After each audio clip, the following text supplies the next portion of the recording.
le monde tourne. Direction la Birmanie, refusant de tirer sur leurs concitoyens. Les informations pullulent.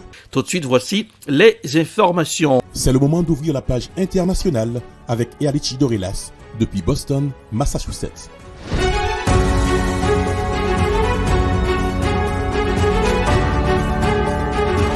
Mesdames, Messieurs, bonsoir. Ravi de vous retrouver aujourd'hui. Bienvenue dans la page internationale au grand journal du 14h depuis la newsroom dans la capitale des grandes universités du monde, Boston, Massachusetts. Erlichi Dorelas pour présenter la page internationale. À Jacques Mel pour le grand journal. Journal François Roubans assure les manœuvres techniques.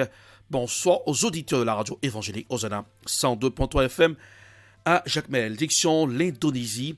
Après le séisme, la recherche des survivants continue en Indonésie. Un tremblement de terre de magnitude 5,6 a fait au moins 162 morts. Les hôpitaux de l'île de Java sont submergés de blessés. Voici un reportage à signer Euronews.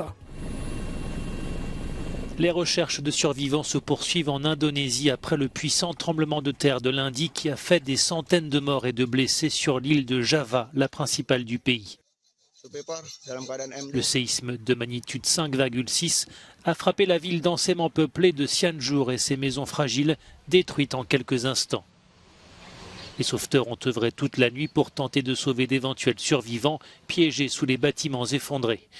Les recherches sont rendues difficiles par les routes bloquées et les coupures d'électricité dans cette région rurale et vallonnée.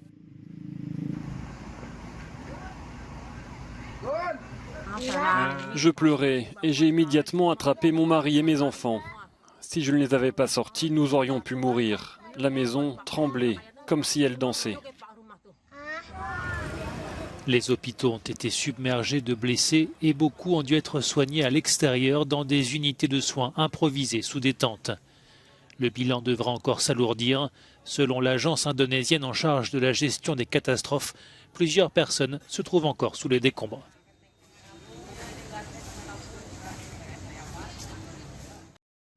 Direction le Burkina Faso, les volontaires pour la défense de la patrie recevront une formation civique et militaire de 14 jours avant d'être armés et dotés de moyens de communication. Voici un reportage à signer Africa News.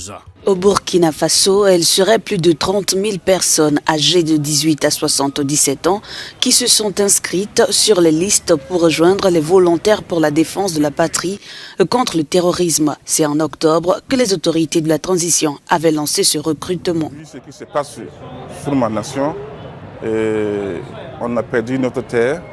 Bon, moi, dans Boucherie, j'ai fait trop de voyages. Donc, les voyages que j'ai fait, je ne peux plus faire. Voilà, c'est ça. Et puis, j'ai perdu trop d'amis. J'ai des amis qui font le repaillage en brousse vers l'est. Tous sont à Ouara, d'autres sont morts. Donc, quand je parle, j'ai envie de pleurer même. Je suis prêt à mourir pour ma patrie. Dans les rangs des VDP figurent des femmes à l'image de Edwige Nikiema. Elle est non seulement prête à participer à la défense de son territoire, mais également à être force de proposition. Je vous ai dit que nous les femmes, nous avons nos stratégies. C'est comme une famille. La nation, là, c'est ton foyer, c'est ta maison. Comment tu dois faire pour que ta maison, là, ton foyer, là, réussisse? Tu ne vas pas exposer ça. Les stratégies que nous voulons, là, nous pouvons faire. Là. Nous n'allons pas exposer ça comme ça pour que les gens exploitent ça. Non. Nous avons nos stratégies. Les hommes aussi ont leurs stratégies. Nous tous, nous sommes là. C'est pour vaincre. C'est pour vaincre le terrorisme. Les volontaires de la défense pour la patrie recevront une formation civique et militaire de 14 jours avant d'être armés et dotés de moyens de communication. Parce que la réalité du pays, c'est que les effectifs de l'armée et des autres forces de sécurité et de défense n'arrivent pas à couvrir l'ensemble du territoire. Donc quand on regarde, il y a un problème de maillage qui fait qu'il y a énormément de territoires qui restent non couverts par les forces de défense et de sécurité.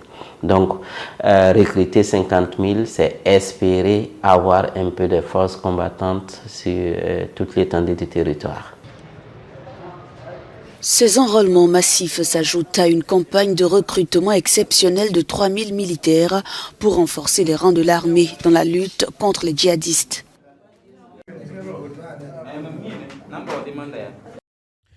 Direction la Turquie, des frappes terrestres en Syrie, c'est en tout cas l'option envisagée lundi par le président Erdogan.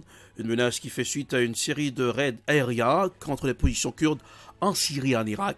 Voici un reportage à signer I24 News. La Turquie opérera-t-elle de façon terrestre en Syrie? C'est en tout cas l'option évoquée lundi par le président Erdogan. Il n'est pas question que cette opération soit uniquement limitée à une opération aérienne. Une menace qui fait suite à une série de raids aériens contre des positions kurdes en Syrie et en Irak et des tirs de roquettes sur le sol turc depuis le territoire syrien. Résultat, 3 morts et une quinzaine de blessés. Sur la scène internationale, les réactions pleuvent. Moscou appelle au calme. Nous espérons convaincre nos collègues turcs de se retenir de recourir à un usage excessif de la force sur le territoire syrien pour éviter l'escalade des tensions. Même réaction du côté de l'Allemagne, le gouvernement allemand a appelé la Turquie à agir de façon proportionnée. La menace d'une opération terrestre est brandie depuis le mois de mai par la Turquie, mais elle pourrait se concrétiser à l'approche des élections. Erdogan et son parti, l'AKP, remettront en effet leur mandat en jeu au plus tard en juin 2023. Et l'un comme l'autre sont en difficulté dans les sondages. Le vote des Kurdes pourrait donc s'avérer décisif. Direction le Canada. Le Canada est pointé du doigt pour racisme. Dans un rapport, le ministère de l'Immigration met en lumière le racisme systémique du processus d'immigration mis en place dans le pays, notamment vis-à-vis des étudiants africains. En effet, ces derniers voient 80% de leurs dossiers rejetés, un taux de refus élevé qui soulève des questions. Voici un reportage à signer RT. Un campus québécois multiculturel qui ne reflète pas la réalité du reste du pays. Si le nombre d'étudiants étrangers n'a cessé d'augmenter au Canada au cours de la dernière décennie, il en va de même pour le taux de refus chez les étudiants africains. Un système d'immigration étudiante particulièrement aléatoire, comme en témoigne Serge Nouemsi, étudiant en biologie, originaire du Cameroun. J'en ai rencontré des gens qui se sont fait refuser le visa plus de 5 fois. Donc, et ça, généralement, c'est lié toujours au problème des finances. Parce que lui m'avait dit, la première fois, il me dit, j'ai pas assez de fonds pour pouvoir immigrer au Canada. Et lorsqu'il allait trouver des fonds, il est revenu et on lui a rejeté encore, il a encore été rejeté en se faisant dire, on n'est pas sûr que tu vas retourner dans ton pays d'origine après ta formation au Canada.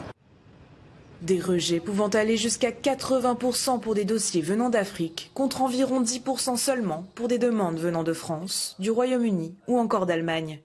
Des refus qui concernent uniquement les demandes de visa, et ce, même pour des étudiants ayant été acceptés par les universités du pays. De quoi accumuler des retards qui se répercutent également sur les professeurs. Il y a des conséquences, pas juste sur les étudiants, mais aussi sur le travail des professeurs. Moi, ma programmation de recherche a été extrêmement retardée parce que j'avais recruté 4 ou 5 étudiants en même temps, mais ils ont tous été retardés d'1 an. Moi, je ne peux pas attendre 1 an. Un racisme systémique pour cette avocate en droit de l'immigration qui constate que le motif de refus est souvent le même, la crainte que l'étudiant étranger ne retourne pas dans son pays d'origine à l'issue de ses études. Quand il y a des étudiants qui viennent d'Afrique, peu importe leur statut social, peu importe leurs ressources financières, on leur dit tout le temps qu'il y a quand même des risques que ce soit refusé, même si leur dossier est vraiment béton, parce que effectivement il y a des différences de traitement qui sont flagrantes. Ce n'est pas la première fois que le Canada est pointé du doigt concernant son système d'immigration. En juillet dernier, des centaines de délégués ont été confrontés à des problèmes de visa, les empêchant d'assister à la conférence sur le sida de Montréal. Ces représentants étaient pour la plupart africains. Avant de clore cette page internationale, c'est la fête du football, la Coupe du Monde 2022 au Qatar. Grande surprise, l'Argentine, pourtant lancée par un but rapide sur penalty de Lionel Messi, a été surprise 2-1 par une héroïque équipe d'Arabie Saoudite qui a signé la première énorme sensation de ce mondial 2022, mardi au nord de Doha. L'envoyé spécial de France 24 pour des comptes rendus.